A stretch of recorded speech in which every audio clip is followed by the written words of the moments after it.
എന്തൊരു ആത്മാർത്ഥത. നിനക്ക് സൗകര്യമുള്ളപ്പോ ചെയ്യേണ്ടതല്ല യോഗ.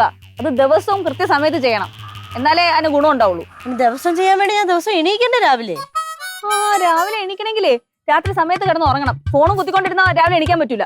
പിന്നെ ഫോണ് കുത്തിക്കൊണ്ടിരുന്ന അമ്മ എന്നെ മാത്രം കുറ്റപ്പെടുത്തൊന്നും വേണ്ട. അമ്മ എന്ത് ഫോണ് കുത്തൂലേ? അമ്മ 6 വയസ്സ് മുതൽ 60 വയസ്സ് വരെയുള്ള ആൾക്കാർക്ക് ഫോൺ ഒരു വീക്ക്നെസ് തന്നെയാണ്. അമ്മയ്ക്ക് രാവിലെ ഒന്ന് എണീക്കുമ്പോ എന്നെ വിളിച്ചുണർത്തിയ എന്താണ് പ്രശ്നം? അയ്യോ, ഞാൻ വിളിച്ചുടനെ എണീച്ചൊന്ന് സല്യൂട്ട് ചെയ്യണം മോള്. എണീക്കടി. ഞാൻ വിളിച്ചിട്ട് എന്തെങ്കിലും എണീച്ചിട്ടുണ്ടോ? അതമ്മ, എന്റെ ജീവിതത്തിലെ ജീവിത പ്രാരാബ്ദം കൊണ്ട് അതിൽ നിന്ന് കുറച്ച് മോചനം കിട്ടാൻ വേണ്ടിയിട്ടാണ് ഞാൻ ഒരു ഇത്തിരി സമയം കിടന്ന് ഉറങ്ങുന്നത്. പിന്നെ അങ്ങനെ ഉറങ്ങി വരുമ്പോഴേക്കും ആ ഉറക്കത്തിൽ ഞാൻ ചെറുതായിട്ടൊന്ന് ലയിച്ചു. അതുകൊണ്ടാ രാവിലെ എണീക്കാൻ. നിന്നെ എണീപ്പിക്കുന്ന രീതിയിൽ വിളിക്കാനൊക്കെ എനിക്കറിയാം. നല്ല പേടം കൊണ്ട് വെച്ചെന്നാ മതി, എണീച്ചോളും. തന്നെ അറിയാതെ എണീച്ചു. മണി ഈ പിഞ്ചു കുരുന്നിനെ നോക്കി നല്ല പെട വെച്ച് തരാന്നൊക്കെ പറയാൻ മണിക്ക് എങ്ങനെ തോന്നു? മണി പിഞ്ചു കുരുന്ന കെട്ടിച്ചോടേണ്ട പ്രായമായി തള്ള.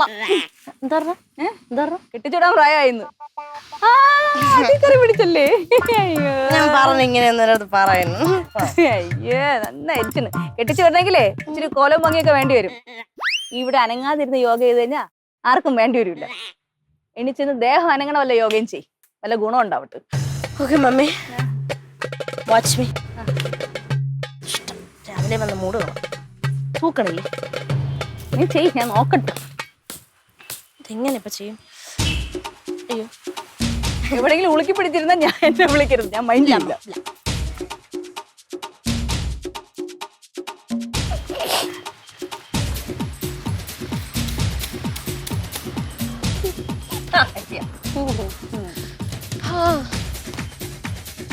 അമ്മ, ഞാൻ ഈ സ്റ്റാച്ചുവേ എവിടെയോ കണ്ടു മറന്ന പോലെ. ജിമ്മില്. ഈ സ്റ്റാച്ചു അമ്മ ഒരു ഗത എടുത്തേ.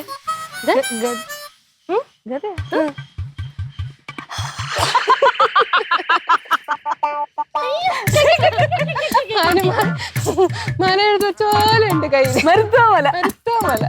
എക്സ്പ്രഷൻ കൂടെ നീ ഇത്തരം കാണിക്കരുതല്ലോ പണ്ട്. കാണിക്കടേ. ഇതേ അസൂയാണ്, അസൂയ. നിന്റെ ബോക്സിംഗ് ഉണ്ടല്ലോ, അത് വരുത്തന്മാര് കൊണ്ടുവന്നതാണ്. അതുപോലെയല്ല യോഗ. യോഗ എന്ന് പറഞ്ഞാൽ നമ്മുടെ പൂർവികന്മാര് കൈമാറി വന്നൊരു സ്വത്താണ് കേട്ടാ. ഇതിനെ കുറിച്ച് വല്ല പറഞ്ഞ എന്റെ സ്വഭാവം മാറും. രാവിലെ 2 കൂടെ എന്റെ മനസ്സമാധാനം കിടന്ന് നടക്കിയോ? എന്റെ മനസ്സമാധാനം പോയി. അമ്മയുടെ മനസ്സമാധാനം പോകാൻ കിടക്കുന്നേ ഉള്ളൂ. വേറെ പ്ലാൻ ഉണ്ടോ? അതൊക്കെ ഉണ്ട്.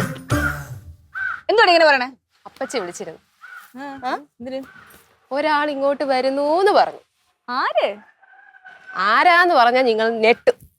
ബിൽഡപ്പ് തരാതെ പറയടി പെണ്ണെ. പറയട്ടാ? പറ. ഉണ്ണിയപ്പു. തീർന്നു. ഞെട്ടിയ ഉണ്ണിമാമൻ.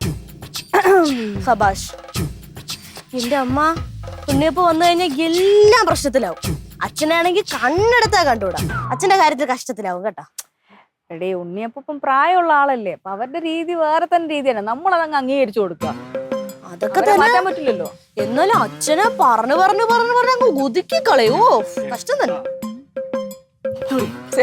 അച്ഛറിഞ്ഞത്? അച്ഛറിഞ്ഞാ പറഞ്ഞ നീ? ഞാൻ ചെന്ന് പറയാം.